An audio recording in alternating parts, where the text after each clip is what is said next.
जमीन आमच्या हक्काची, जमीन आमच्या हक्काची. या भूमाफियांचं करायचं काय? खाली डोकं वर पाय. या भूमाफियांचं करायचं काय? खाली डोकं वर पाय. हे फाडून टाका ती. सेम असा चिकटवा.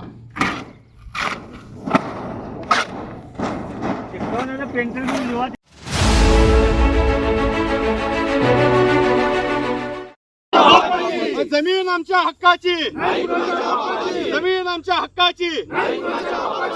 या भूमाफियांचं करायचं काय? खाली डोकं वर पाय. या भूमाफियांचं करायचं काय? खाली डोकं वर पाय.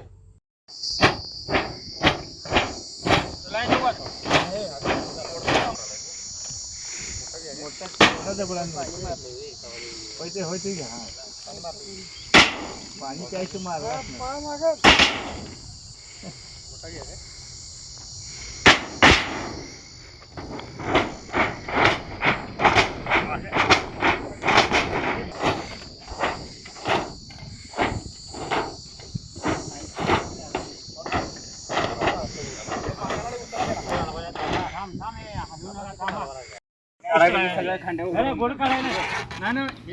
हे फाडून टाका ती. सेम असा चिकटवा.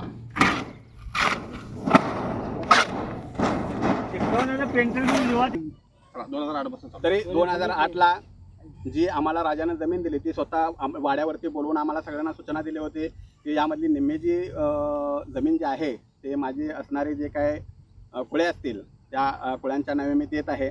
परंतु कर्मधर्मसंघानं आम्हाला सर्वांना अंधारात ठेवून आमचा असणारा जो मक्तेदार आहे त्या मक्तेदारांचे काही असणारे वारस त्यांनाही अंधारात ठेवलं, आम्हालाही अंधारात ठेवलं आणि 32 ग त्यांनी बनवून घेतला. तो 32 ग बनवत असताना त्यांनी सांगितलं की 1957च्या कुळ कायद्यानं आम्ही हे कुळ दाखल करत आहोत. आम्ही त्याचे 7 बारे काढून पाहिले असता तर 1957ला ते तो कुळच सांगत नाही की 1957ला बाबा हे कुळ आहे त्या आधारे आम्ही हा 32 ग कुळ कायदा करत आहे. पण तिथं कुळच नसताना यांनी कशा पद्धतीने केलं आम्हाला अंधारात ठेवून हे आम्हाला माहिती नाही. त्याची रितसरित्या आम्ही कायदेशीरित्या त्याची चौकशी करायला लागलेलो आहे. तरी इथून पुढे कुठल्याही मी खरेदी घेतलेली आहे, मी असं केलेलं आहे, मी तसं केलेलं आहे, तरी कुठल्याही व्यक्तीनं सर्वांची संमती घेतल्याशिवाय किंवा सर्वांना विचारात आणल्याशिवाय कुठल्याही प्रकारचा ह्या हद्दीमध्ये बोर्ड लावू नये किंवा त्यांनी अतिक्रमण करू नये. कारण याच्यावरती जवळजवळ 40 ते 42 वहिवाटदारांची वहिवाट आहे. त्यांची चौकशी केल्याशिवाय त्यांनी कुठल्याही प्रकारची बोर्ड लावण्याचा प्रयत्न करू नये, नाहीतर रितसरित्या कायदेशीरित्या त्यांच्यावरती कारवाई केली जाईल. धन्यवाद. तसंच थांबा.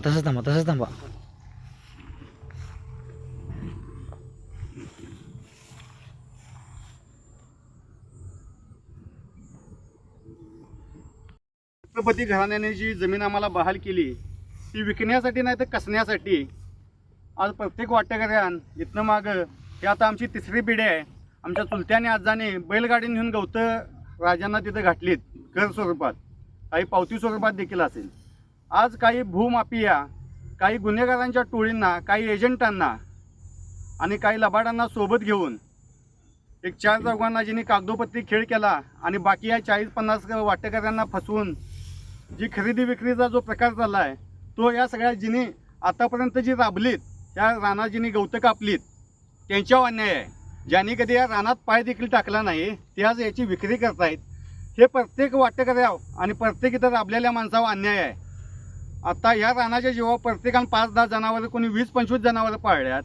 तर छत्रपती शाहू महाराजांनी देखील या सगळ्या वाटेकऱ्यांना आम्हाला न्याय दिला पाहिजे की महाराज हे जनावर आता आम्ही विकू काय? तुम्ही जी आम्हाला कसाई दिलेली जमीन काही भूमाफिया, काही लबाड लोक जर विकत घेत असतील, काही जण विकत असतील तर ह्या अन्यायाबद्दल आम्हाला दाद देणार कोण? तर प्रशासनातलं काही अधिकारी इतक्या लोकांच्या हरकती असताना तो दस्त होतोय कसा? तो का झाला? तो कुणी केला? याची सगळी चौकशी व्हायला पाहिजे. शाहू महाराजांनी आम्हाला याच्याबद्दल न्याय द्यायला पाहिजे. ही सगळ्या वाटेकऱ्यांच्या वतीनं आमची एक विनंती आहे. प्रशासनाला देखील आमची एक विनंती आहे की या सगळ्यांना न्याय द्यावा. हे तत्परपणे तातडीने ही वगैरेंची जी नावं आहेत ती मूळ कागदावर आणून ज्याचं त्याचं जे वाटा पाहिजे ज्याचं त्याला द्यावं.